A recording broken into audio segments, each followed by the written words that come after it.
Cerita sejarah merupakan teks yang di dalamnya menjelaskan tentang fakta di masa lalu yang menjadi asal-muasal sesuatu yang memiliki nilai sejarah.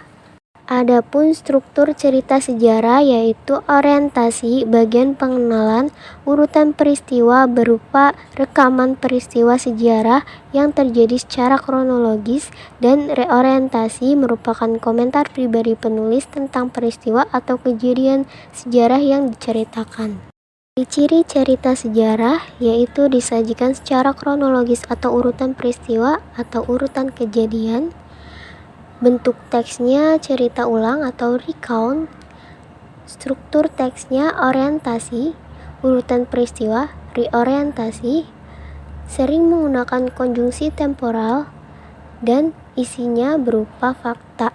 Jenis cerita sejarah umumnya dibagi menjadi dua, yaitu cerita sejarah fiksi berupa novel, karya fiksi, prosa yang ditulis secara naratif, cerpen, cerita pendek berbentuk prosa naratif fiktif, cenderung padat dan langsung pada tujuannya, legenda, cerita prosa rakyat yang dianggap oleh sebagian orang merupakan sesuatu yang benar-benar terjadi, dan roman, melukiskan perbuatan pelaku menurut watak dan jiwa masing-masing.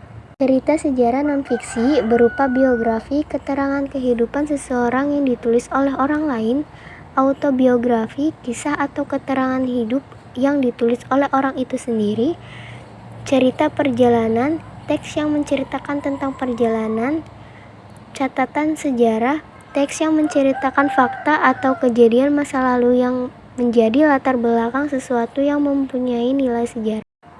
Kaidah kebahasaan cerita sejarah yaitu pronomia atau kata ganti, kata yang digunakan untuk menggantikan benda dan menamai seseorang atau sesuatu secara tidak langsung.